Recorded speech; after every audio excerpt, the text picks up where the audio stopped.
America అధ్యక్షుడు Trump మలేషియాలో బిజీగా ఉన్నారు. ఆసియాన్ సమావేశంలో కంబోడియా, థాయిలాండ్ మధ్య కీలక ఒప్పందాన్ని కుదిర్చారు. ఆసియాన్ కూటమితో అమెరికాకు ఎంతో అనుబంధం ఉందన్నారు. మరోవైపు ప్రధాని మోదీ వర్చువల్ గా పాల్గొన్నారు.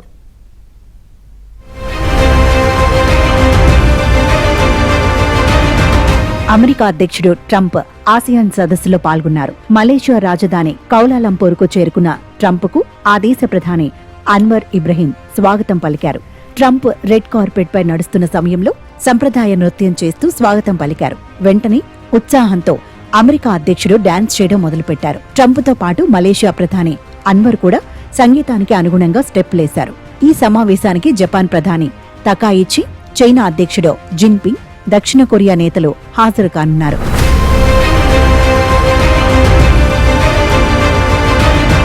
ఆసియాన్ సమావేశంలో ఉన్న ట్రంప్ మలేషియాతో పాటు పలు దేశాలతో కీలక ఒప్పందాలు చేసుకున్నారు. బ్రెజిల్, మలేషియా, కంబోడియా దేశాలతో కీలక ఖనిజాలు, ట్రేడ్ డీల్ కు సంబంధించి ఒప్పందాలపై సంతకాలు చేశారు. ఇండో పసిఫిక్ భాగస్వామ్యులతో వాణిజ్య ఒప్పందాలు తుది దశకు చేరుకున్నాయన్నారు ట్రంప్. ఆసియాన్ కూటమిలో ఉన్న దేశాలతో కొత్త అవకాశాలు ఇచ్చి పుచ్చుకుంటామన్నారు అమెరికా అధ్యక్షుడు.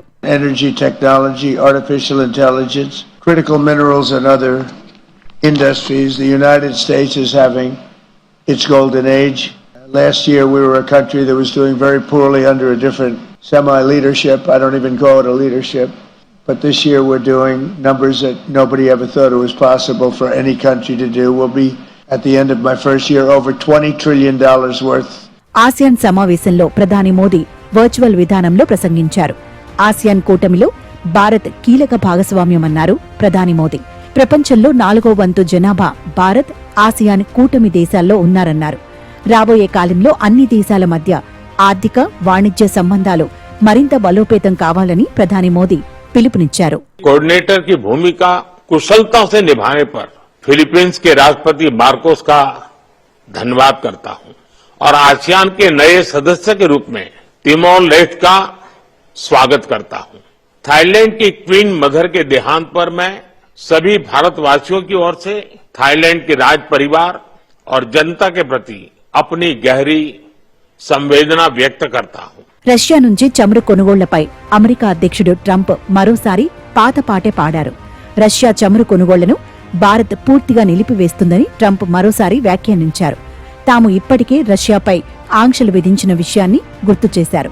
అయితే తమ ఇంధన అవసరాలపై నిర్ణయాలు కేవలం జాతీయ ప్రయోజనాలను దృష్టిలో పెట్టుకుని తీసుకుంటామని భారత ప్రభుత్వం స్పష్టం చేస్తున్నప్పటికీ ట్రంప్ పదే పదే ఇదే వాదన వినిపించడం చర్చనీయాంశమైంది. But you know, China's, I don't know, you probably saw today, China's cutting back very substantially on the purchase of Russia oil, and India's cutting back completely, and we've done sanctions.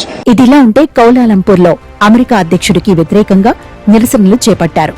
పాలస్తీనాపై Israel చేస్తున్న యుద్ధాన్ని ఆపాలంటూ ట్రంప్కు వ్యతిరేకంగా ప్లకార్డులు పట్టుకుని ఆందోళన చేశారు.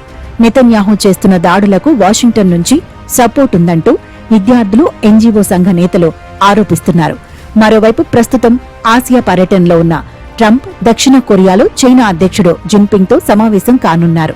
ముఖ్యంగా చైనాపై 155% సుంకాలు వేసిన నేపథ్యంలో జిన్పింగ్, ట్రంప్ సమావేశంపై ఆసక్తి నెలకొంది.